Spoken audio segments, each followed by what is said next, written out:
My name is Gavin Evans, and this is my review of the 2022 movie The Invitation.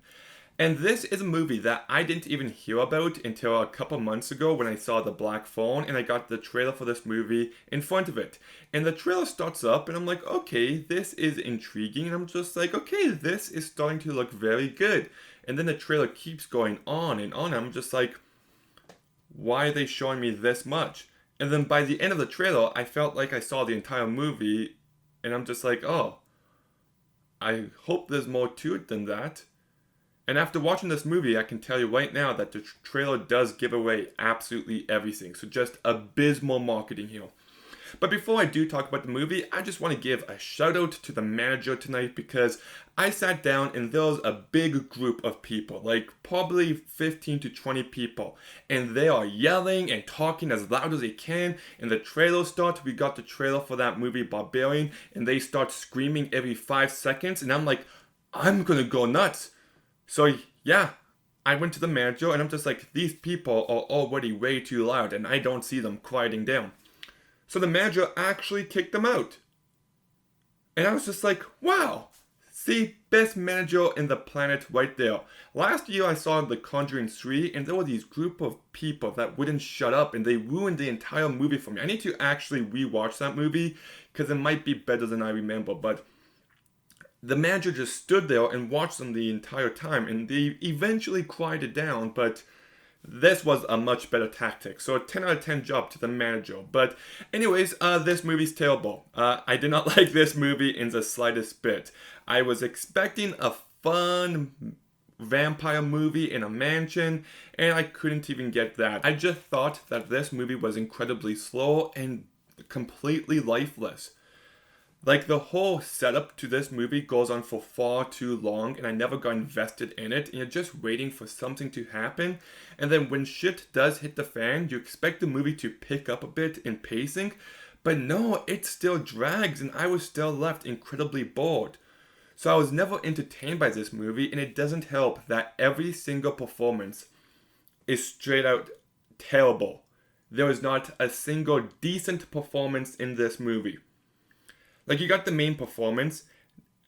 I want to say her name Natalie Emmanuel, but it looks like Nathalia Emmanuel. I don't think I've seen her in anything else before, but I thought she was such a terrible lead. She's just a bad actress. You can see that she's trying so hard to act, and it's never convincing, not even once. She doesn't have any bit of charisma or personality, and I really hated her character. Like the way she talks to people, she just talks with this sense of self-superiority that just drove me nuts. Like there was this one scene where like guy comes to her room and he's just like, I apologize about earlier, I hope you weren't offended. And she's like, well, I was offended. I'm just like, gosh, she's a complete bitch. Like I do not like her character at all. And you don't always need to like the main character, but in movies like this, you do need to. So in this case, I couldn't root for her. Then you've also got the performance of Thomas Doherty, who has a British accent, and I think because of that, people are calling him charming. But if you get rid of the accent, there's not an ounce of charisma to be found in this guy. I did not like him at all. I thought he was incredibly bland and boring, and I didn't buy the romance at all. And even when they try to develop it seems like it's nothing more than just lust for each other. At no point do I buy these two were actually in love. You also got the best friend, played by Courtney Taylor, and I just thought she was so stereotypical and just so bloody annoying. I couldn't stand her for a single second. You've got Hugh Skinner, who is in this movie to begin with. He's kind of like the inciting incident that sets everything off. And then once the story kicks in, he's just like, okay, my job here is done. I'm out. And he just vanishes for the rest of the movie. It's like, where did that guy go? Like, I thought he was going to be a main character, but I guess not. But the acting wasn't good. You can just tell he's trying really hard to be the funny, charming, relatable guy, but I never bought it for a single second. And then you've also got Stephanie Corneliusian and Elena Borden, who I also found gave really bad performances. So all of the performances are really bad. You've also got these maid characters who only exist to get killed and no one seems to question it, not even the main character. There's one that I'm supposed to believe that she actually forms a friendship with, and I didn't buy it for a single second. And then there's an older lady who I thought had a terrible performance, and I didn't buy her character at all. So all around, that whole department of the movie, acting-wise and character-wise, completely fell short for me. And then I also think this is very poorly directed by Jessica M. Thompson. Like I said earlier, there's just no energy to this movie, and it's completely tensionless. There's no point where I was on the edge of my seat. There's no point where I was just waiting for something to happen. There's no atmosphere, there's no tension, it's not even remotely scary, and I'm an easy guy to scare. I really am. Like, I think the 2011 movie Don't Be Afraid of the Dark is a great atmospheric, spooky movie. And this movie just did nothing for me. You know, I actually like jump scares. I think they're just proper payoff to what's been built up. But here, not a single jump scare actually got me. So that was some really poorly directed stuff, and everything just felt so overly orchestrated. Like, you can just tell that the director's like, try to act nervous here. Okay? Try to act annoyed here. Okay, now look to your left and then smile. Just nothing felt natural. It all felt overly choreographed, and I couldn't buy into it. There's also this one scene where this one character is listening to music, and whenever it focuses on the character's face, you hear the music louder, but when it backs up, you hear the music quieter, and it just felt so choreographed. I thought it was really poorly done. But there are some things I do like about this movie. I just mentioned sound, and I will say there's this one scene at a spa that I thought had really effective use of sound, and I do like the way this movie looks. I don't know what camera they used, but I really like the look of this movie. It kind of looks like an IMAX movie in certain points. Like, they used up the whole screen, and I really dug that. But I did also dig the gothic vibe this movie has, especially at the very beginning when it's just showing the mansion and the lightning's going off in the background. I'm a sucker for that kind of stuff.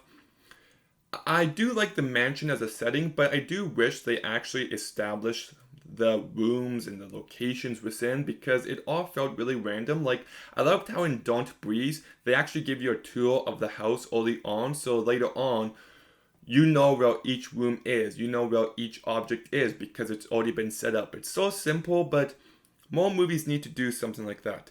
And I do like the specific plot beats. You know, what happens at the beginning, what happens next, all the way to the end. I think the story here is good, but the overall writing is absolutely abysmal. Like, there's lots of potential with the story they want to tell, but the overall execution just doesn't work in any way. You know, even when things are supposed to get exciting in the last act, I just couldn't have cared less. There was this one scene where a character needs help from someone, and I'm just like, oh, this is going to happen next. And sure enough, it did, exactly as I expected it to. So, I don't know, this movie just did absolutely nothing for me. I found it to be slow and dull. All the performances were terrible. I thought the directing was completely lacking, as there's not even an ounce of tension in this movie. I love my vampires, I love my movie set in giant gothic mansions, but this movie is a failure in every way. So I'm going to go ahead and give The Invitation a 2.5 out of 10. Okay, it was between this movie or 3,000 Years of Longing, and I picked this movie, and now I'm really regretting it because I don't know if I have time to see the other one. So, dang it. If you do actually want to watch a good movie called The Invitation, there's one that came out in 2016, directed by Karen Kusama. Really good movie, worth checking out. And if you want to see a movie that's similar to this one, but much better in every way, check out Ready or Not. You've got the giant mansion, but you've also got some complex characters, a great lead performance. It's got energy, it's fun, it's got a terrific ending. Check out Ready or Not if you haven't seen it. But did you see The Invitation? What did you think about it? Let me know in the comments down below. Make sure you like, make sure you comment, make sure you subscribe. Stay tuned for some more videos soon, and Gavin out.